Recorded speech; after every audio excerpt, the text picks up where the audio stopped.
kita ada kegiatan tuh, ada ngaji, situ sholat berjamaah dan lain-lain.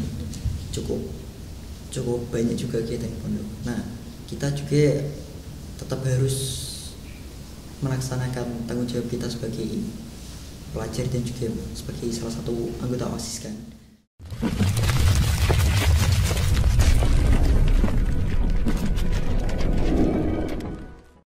Assalamualaikum warahmatullahi wabarakatuh. Waalaikumsalam warahmatullahi wabarakatuh. Hai Sobat Anahel, welcome back to our podcast. Kenalin, namaku Dinda dari Ekstrakurikuler Jurnalistik MTS Negeri 1 Kudus. Jadi kali ini kita kedatangan special guest yaitu Manggar. Hai. Manggar ini adalah Ketua OSIS periode 2021-2022. Apa kabar Manggar? Alhamdulillah, kabarnya sendiri cukup baik. Selama pandemi ini kegiatannya ngapain aja? Gini, selama pandemi seperti ini, berhubung saya di pondok, nah kegiatan saya selama pandemi ini ya ngaji, daring, ya kadang ngegame lah. Kegiatan Ya, pondok ya? Iya.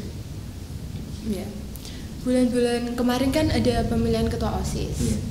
Setiap kandidat kan punya visi misi yang bagus-bagus tuh.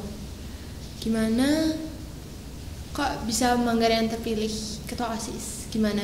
Boleh cerita dong pengalamannya? Pengalamannya selama menjalani pemilihan ketua OSIS itu ya cukup seru sih, cukup seru dan cukup menegangkan. Karena kan kita membuat visi misi terlebih dahulu untuk calon ketua OSIS itu. Nanti habis itu kita sampaikan tuh ke semua Teman-teman. iya, semua teman-teman dari kelas 7 sampai ke kelas 9 dan dari kelas A sampai kelas K. Ya cukup seru dan cukup menegangkan. Ya. Gimana perasaannya waktu tahu kalau Manggar kepilih jadi ketua OSIS? Ya perasaannya sendiri kalau seneng ya ada sih, tapi dikit. Kenapa? Ya soalnya pertama tuh gak nyangka banget. Soalnya kandidat lainnya, teman-temanku yang lainnya tuh visi misinya lebih bagus dan mereka semua lebih cakep daripada aku.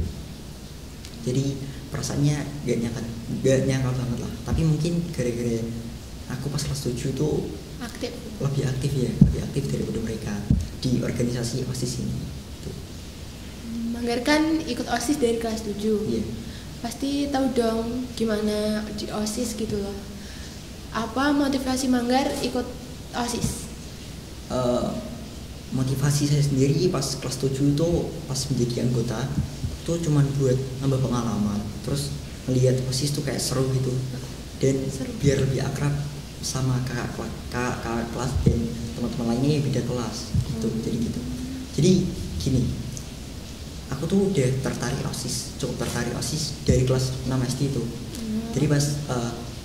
Jadi pas kelas 6 SD aku ngelihat OSIS tuh kayak wah seru banget gitu. Iya seru banget. Nah pas aku udah di MTS kelas 7 tuh kebetulan ada pendaftaran calon anggota OSIS, tapi dibatasi satu kelas cuman 2 perwakilan. Nah untungnya kelasku tuh gimana ya, kurang minat di organisasi OSIS ini. Nah keuntungan banget tuh buat aku nyalonin deh buat menjadi anggota OSIS dan akhirnya alhamdulillah pada seleksi itu kan dites, diseleksi dan lain-lain kan. Nah alhamdulillah aku menjadi salah satu yang diterima menjadi anggota.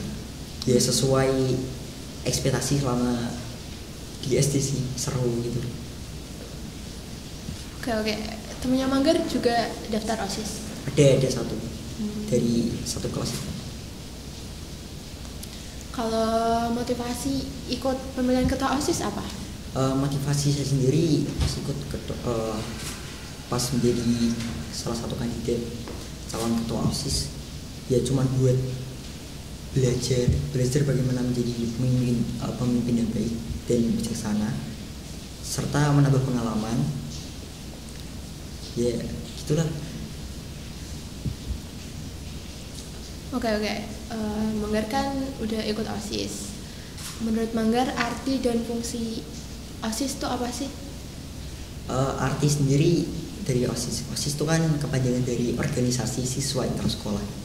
Nah, dan tujuan sendiri dari OSIS itu membimbing para murid untuk lebih baik dalam berorganisasi. Jadi gitu. Oke. Kalau boleh tahu ada berapa anggota sih tahun ini? Untuk tahun ini, periode ini ada 27 anggota OSIS, termasuk ketua serta wakil. Banyak juga. Jumlahnya berapa? Jumlahnya keseluruhan 27, tapi terbagi menjadi 9 bagian. Nah, di mana satu bagian tim inti yang terdiri dari ketua, wakil, bendahara, serta sekretaris. Dan 8 lainnya tuh saksi-saksi bidang lainnya gitu. Kan ini selama pandemi nih, gimana rasanya jadi salah satu anggota OSIS di masa pandemi? Boleh ceritain dong pengalaman rapat dan lain-lain. Pengalaman di masa pandemi ini menjadi salah satu anggota OSIS cukup kesusahan dan cukup kerepotan sih. Soalnya gini, misalnya kita mau buat sebuah event perlombaan misalnya. Nah, dari situ kan perlu kita rapatkan terlebih dahulu. Kita rapatkan teknisnya bagaimana, dananya dari mana, dan keberlangsungan acaranya bagaimana. Nah, gitu kan. Jadi kita cukup di rapat ini biasanya kalau dulu pas masih KBM normal itu tuh rapatnya biasanya diadakan sepulang sekolah. Habis KBM normal biasanya langsung rapat gitu. Jadi gak usah mundur-mundur dari rumah ke sekolah buat rapat doang. Nah, di masa pandemi seperti ini kan gak bisa KBM normal, harus daring. Nah, kita daring terlebih dahulu, habis itu nantinya kita rapat ke MTS. Jadi dari rumah langsung ke MTS cuma buat rapat gitu. Pasti ada dong salah satu anggota OSIS yang nggak diizinkan untuk ke sekolah. Gimana nih? Ya, itu jadi salah satu emang jadi gimana ya? Kalau untuk